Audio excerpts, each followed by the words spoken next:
Bismillahirrahmanirrahim. Assalamualaikum warahmatullahi wabarakatuh. Innal hamdalillah nahmaduhu ta'ala wa nasta'inuhu wa nastaghfiruh wa na'udzu billahi min shururi anfusina wa min sayyiati a'malina. May yahdihillahu fala mudilla lahu wa may yudlilhu fala hadiyalah. أشهد أن لا إله إلا الله وحده لا شريك له وأشهد أن محمدا عبده ورسوله يا أيها الذين آمنوا اتقوا الله حق تقاته ولا تموتن إلا وأنتم مسلمون أما بعد فإن أصدق الحديث كتاب الله تعالى وخير الهدي هدي محمد صلى الله عليه وسلم وشر الأمور محدثاتها فإن كل محدثة بدعة وكل بدعة ضلالة وكل ضلالة في النار أعاذني الله وإياكم من النار. Ikhwah sekalian yang dimuliakan oleh Allah Subhanahu wa taala, pertama-tama marilah kita manjatkan puji syukur kita kehadirat Allah Jalla wa Ala. Salawat teriring salam semoga senantiasa tercurah kepada junjungan kita Nabi besar Muhammad sallallahu alaihi wasallam beserta keluarga beliau dan para sahabatnya dan orang-orang yang tetap setia mengikuti jejak langkah beliau sampai akhir zaman. Pada malam hari ini kita akan melanjutkan kajian kita dari pembahasan kitab Tathhir al-I'tiqad an Adranil Ilhad, yaitu kitab Tauhid yang ditulis oleh Al-Imam Muhammad Ibni Ismail Al-Amir As-San'ani rahimahullahu ta'ala, di mana kitab ini sangat cocok sekali bagi para pemula yang mempelajari At-Tauhid dalam mengenal agama Allah Subhanahu wa ta'ala, di mana penulis memulai kitabnya dengan muqaddimah yang memudahkan kita untuk memahami agama Allah Jalla wa Ala. Dan pada pelajaran kita yang lalu kita sempat mengambil pertemuan yang ketiga. Namun di malam hari ini kita akan masuk kepada pokok yang keempat, di mana pembahasan pada pokok yang keempat ini di pertemuan yang ketiga ada banyak komplain dari kawan-kawan, di mana suaranya tidak jelas dan yang lain sebagainya. Maka oleh karena sebab itu kita akan baca kembali pokok yang keempat ini dengan harapan bahwa kajian kita di malam hari ini suaranya lebih jelas sehingga bisa kita upload ke YouTube sebagaimana biasanya. Ikhwah sekalian dimuliakan Allah, di pokok yang ketiga sebelum kita masuk kepada pokok yang keempat, penulis telah menerangkan persoalan tentang pembagian macam-macam tauhid. Kita mengenal ada 3 macam, namun penulis memilih pembagian yang bentuknya 2 macam. Nah, ini tidak ada masalah di sini karena muaranya satu. Kemudian setelah beliau membagi persoalan tauhid, beliau berbicara tentang tauhid ar-rububiyah, di mana tauhid rububiyah adalah meyakini bahwa Allah Azza wa Jalla dialah satu-satunya pencipta, pemilik dan pengatur alam semesta dan segala isinya. Kemudian beliau menerangkan bahwa orang-orang musyrikin sudah menauhidkan Allah dalam masalah ini. Jadi kesyirikan mereka bukan dalam perkara rububiyah. Bahkan beliau membawakan ayat-ayat yang menjadi dalil akan hal ini. Dan ada banyak ayat yang Allah Azza wa Jalla terangkan tentang masalah ini. Kemudian beliau menerangkan apa yang menjadi sebab mereka menyekutukan Allah. Berarti Kita nggak lagi nyinggung masalah rububiyah, karena rububiyah mereka sudah menauhidkan Allah Azza wa Jal. Berarti ada persoalan lain yang menjadikan mereka musyrik. Apa itu? Yaitu mengambil selain Allah Subhanahu wa taala sebagai tandingan. Nah, di sini penting untuk kita tegaskan di sini, di mana perbuatan orang-orang musyrikin yang menjadikan mereka kafir, menjadikan mereka musyrik, itu bukan dalam persoalan rububiyahnya,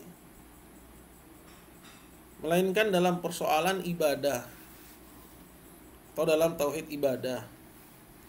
Artinya ada ibadah yang mereka berikan kepada selain Allah.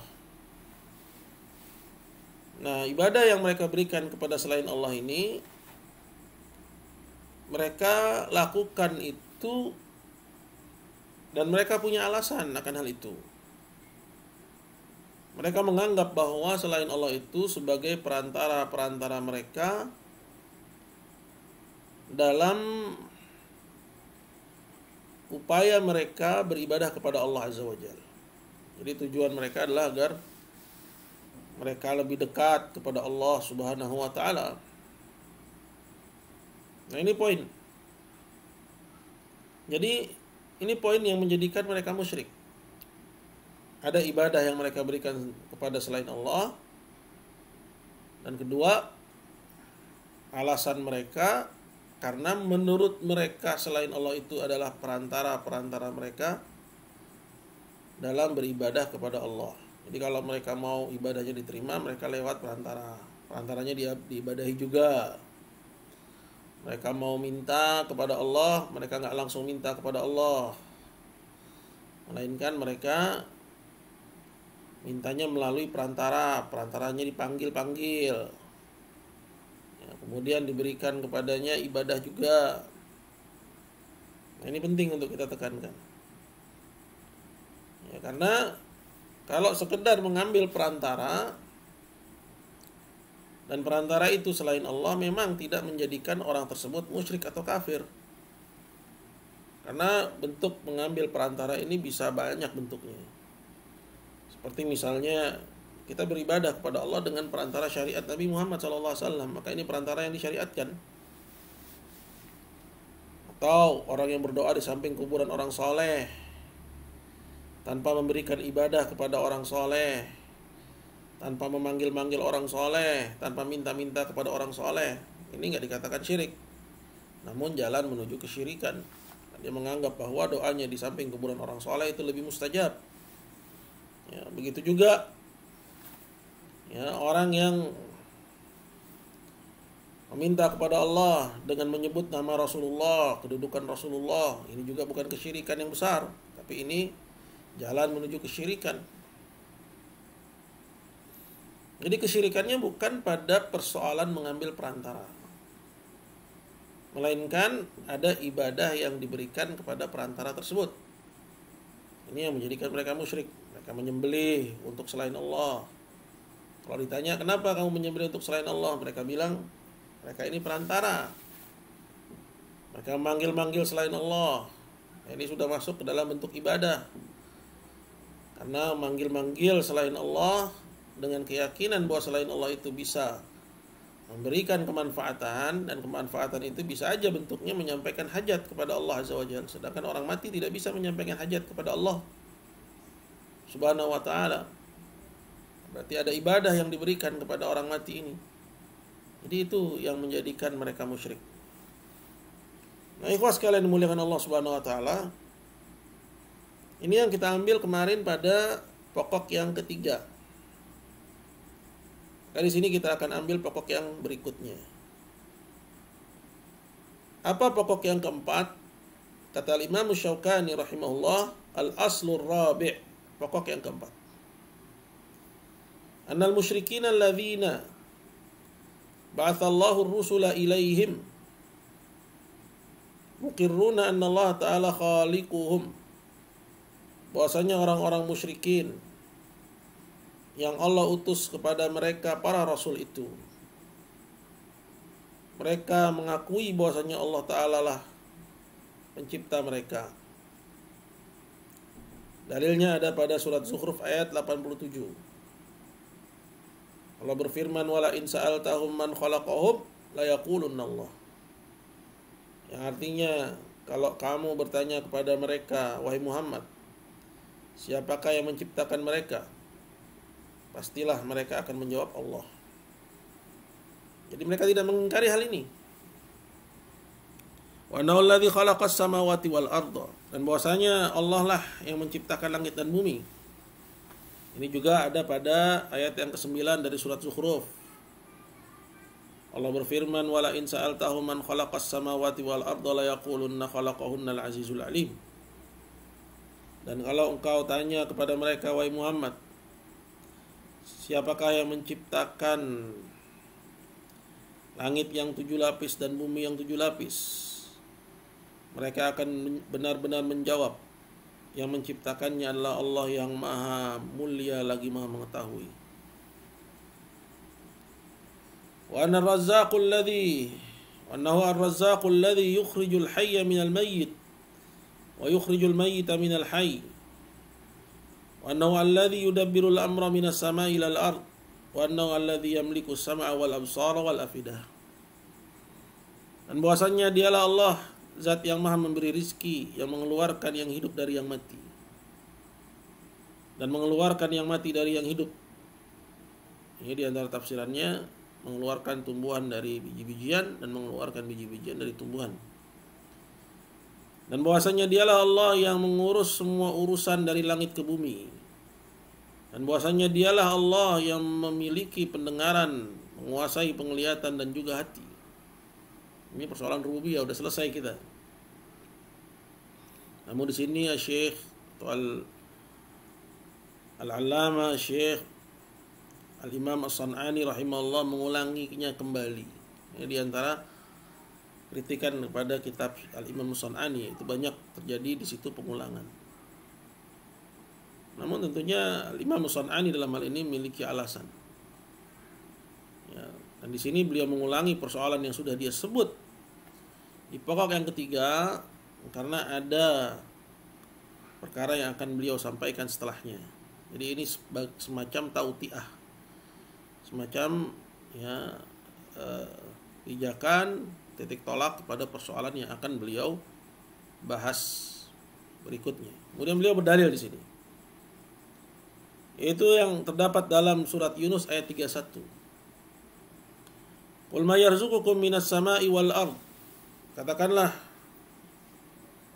wahai Muhammad, kepada orang-orang musyrikin itu, siapakah yang memberi rizki kepada kalian dari langit dan bumi? Ini bukan berarti bahwa orang musyrikin mengingkari bahwa memberi rizki itu Allah, karena pertanyaan di sini bukan fungsinya meminta jawaban. Ini disebut dengan istifham takriri. Bentuknya pertanyaan, tapi maksudnya penegasan. Amma yamliku sam'a wal absar. Siapakah yang menguasai pendengaran dan penglihatan?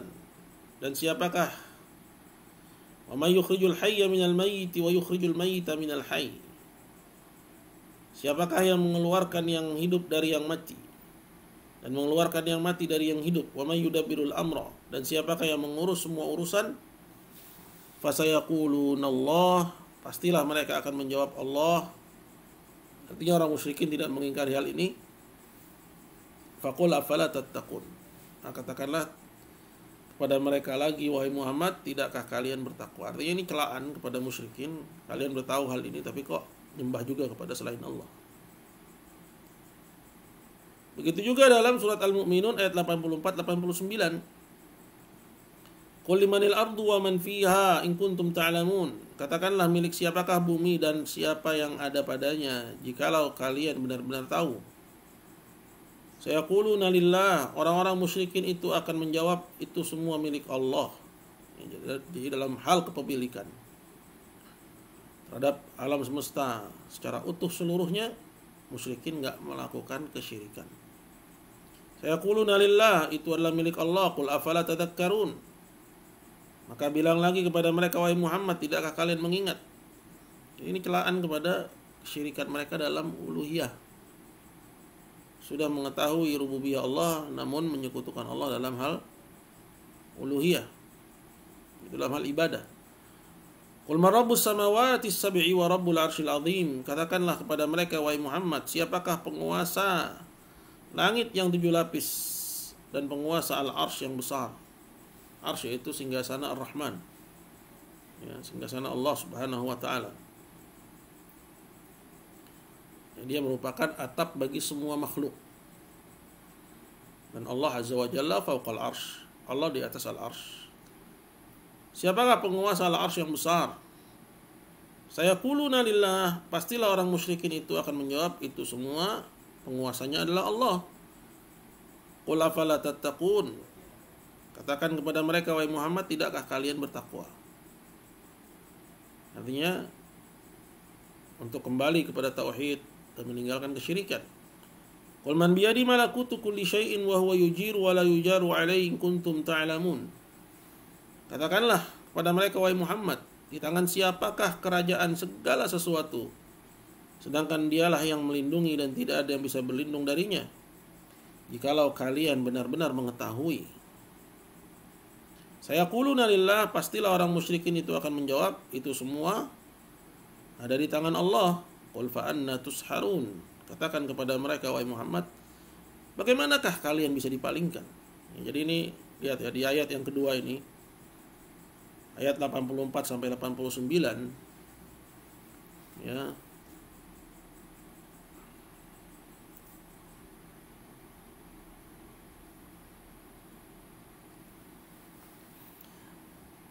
Di situ kita dapati, ya, bentuk lain, ya, dari penegasan Allah dalam Quran tentang persoalan rububiyah. Ya, kalau yang sebelumnya itu surat Yunus ayat 31, ya,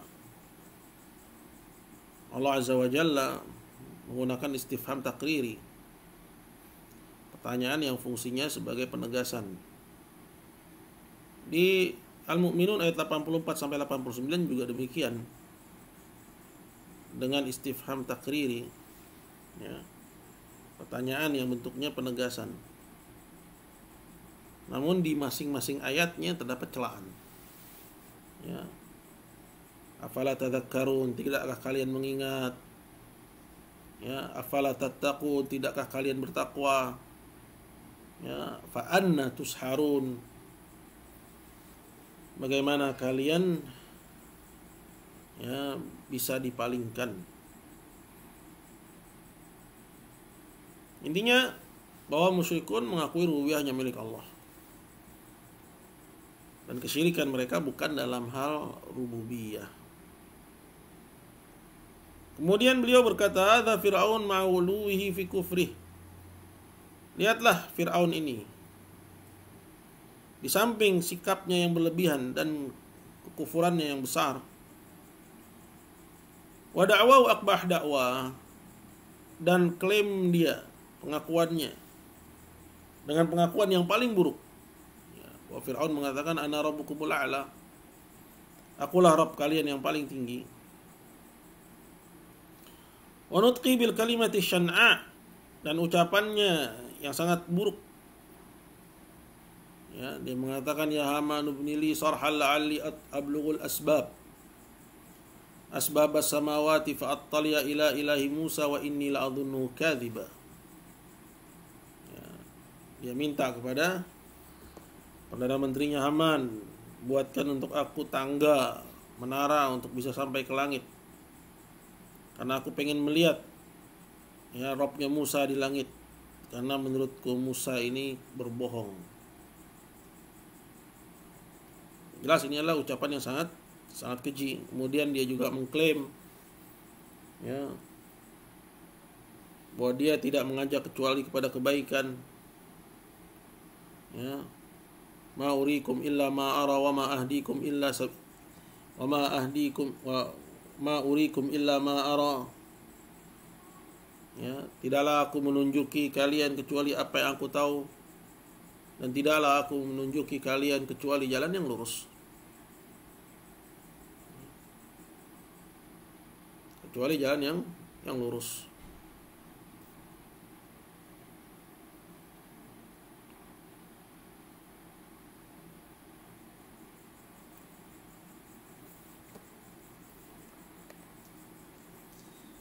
Jadi di samping kekufurannya, ya, mengaku sebagai Tuhan, pengen melihat Rabbnya Musa, mengaku bahwa dia menunjuki kepada jalan yang lurus. Yaqulullahu fi haqqi haqqin an Musa alaihissalam. Allah Ta'ala mengisahkan tentang Fir'aun ini, mengutip perkataan Musa alaihissalam kepada Fir'aun, laqad alimta ma anzala haula illa rabbus samawati wal ard.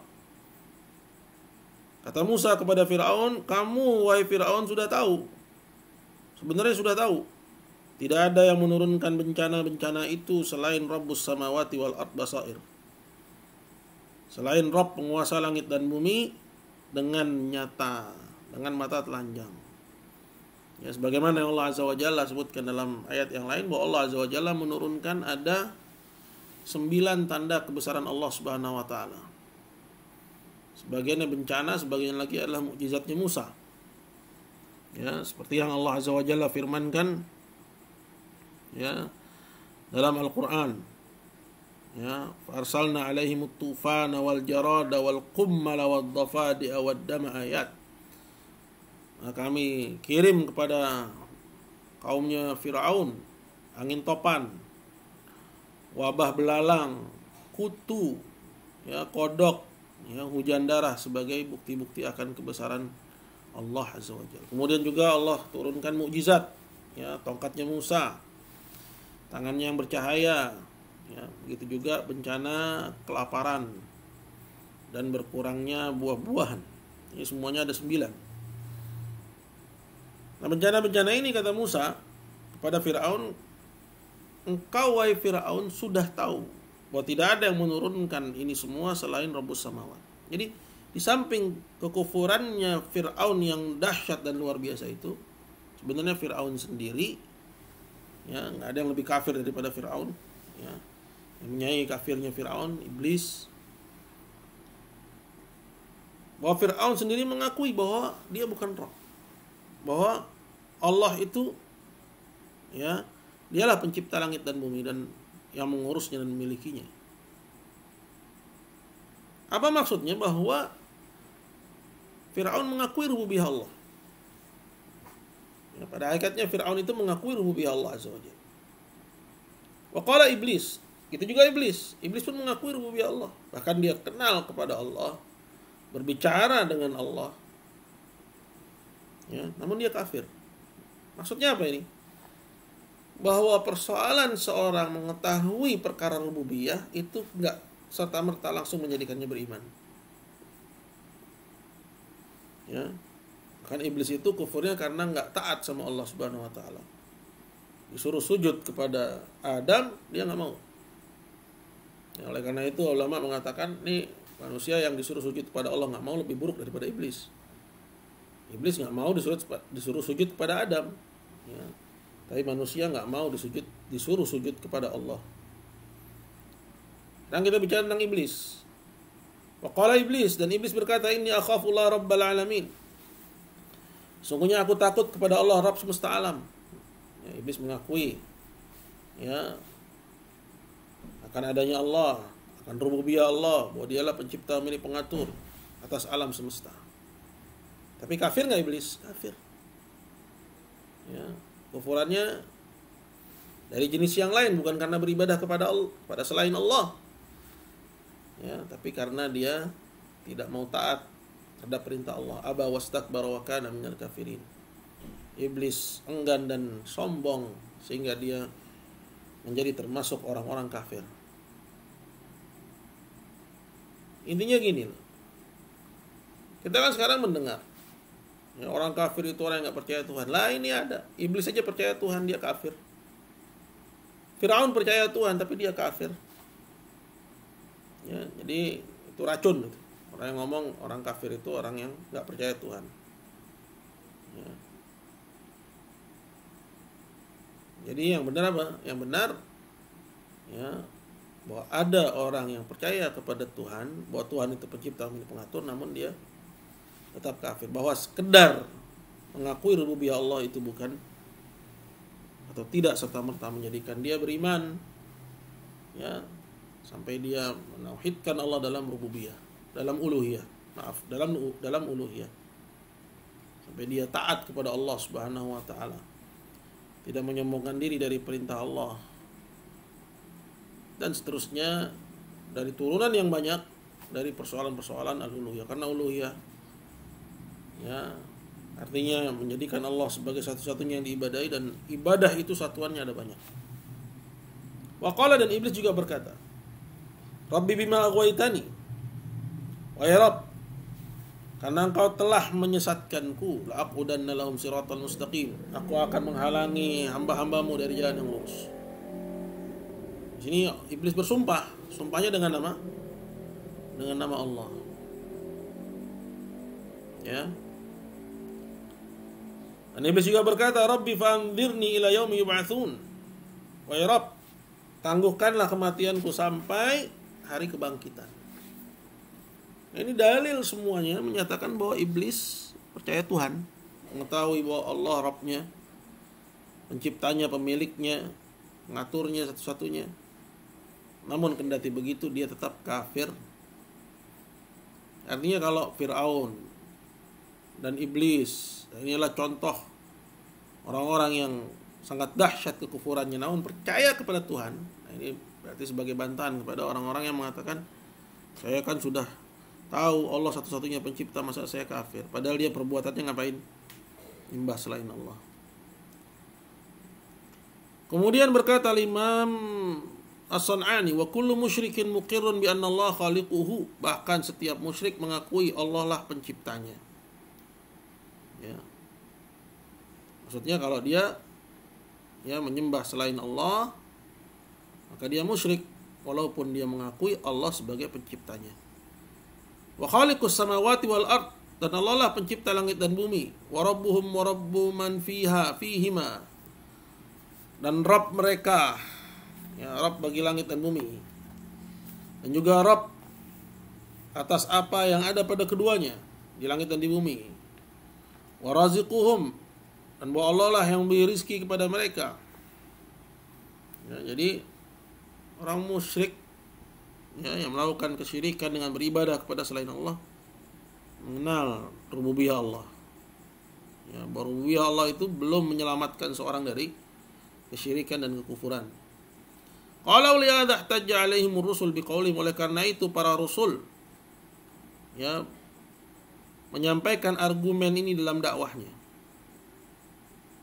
kepada kaumnya, afama yakhluqu kaman la yakhluq, apakah yang menciptakan disamakan dengan yang tidak menciptakan? Artinya mereka beribadah kepada selain Allah, sedangkan selain Allah itu diciptakan. Ya, padahal yang berhak untuk menerima ibadah adalah kalau dia bisa menciptakan. Maka nggak sama yang menciptakan dengan yang tidak menciptakan. Wa biqaulihim, dan juga dengan ucapan mereka, innal ladzina tad'una min dunillah la yakhluqu dzubaba wa la ijtama'u lah.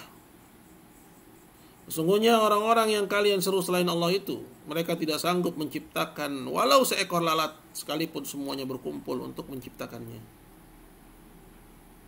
Ya, artinya mereka lemah. Bikin satu ekor lalat aja nggak mampu. Artinya nggak ada sifat rububiyah. Ya. Makanya para nabi menjelaskan akan batilnya peribadatan mereka kepada selain Allah, karena selain Allah itu nggak ada pada mereka sifat rububiyah, sedangkan mereka tahu yang memiliki sifat rububiyah itu hanyalah Allah Azza wa Jalla. Qala al musyrikuna muqirruna bidzalik, dan orang-orang musyrik itu mengakui hal itu, mengakui rububiyah itu hanya milik Allah. La yunkirunahu, dan mereka tidak mengingkari hal itu. Ya, jadi ini jelas. Ya, ini tentang rububiyah. Ya, di sini kita dapati bahwa musyrikin mengakui rububiyah itu hanya milik Allah. Bahkan di sini ditambahkan oleh Al-Imam As-San'ani, Fir'aun, iblis yang kafirnya udah kebangetan aja mengakui rububiyah milik Allah. Ya. Ini menunjukkan bahwa, ya, kondisi seorang mengakui rububiyah hanya milik Allah pencipta satu-satunya, Allah pemilik alam semesta satu-satunya, pengaturnya, yang beri rizki kepadanya, itu belum menyelamatkan seorang dari kesyirikan dan kekufuran. Ya, ini kaidah yang keempat atau pokok yang keempat. Ya. Nah, tadi juga sudah saya sampaikan apa yang beredar dan tersebar sekarang ini.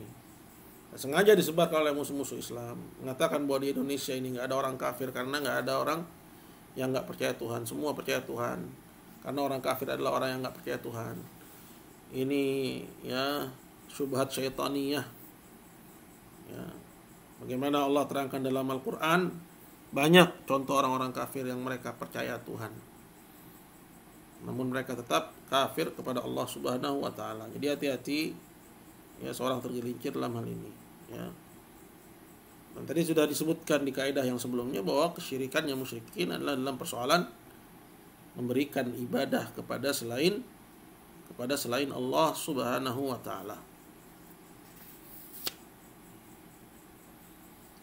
Baik, ikhwah sekalian dimuliakan Allah Subhanahu wa taala, ini sekedar menyambung kajian kita yang lalu dan mengoreksi kajian kita yang lalu dan rekaman kita yang lalu. Insyaallah pertemuan yang akan datang kita akan masuk kepada pokok kita yang kelima biidznillah taala.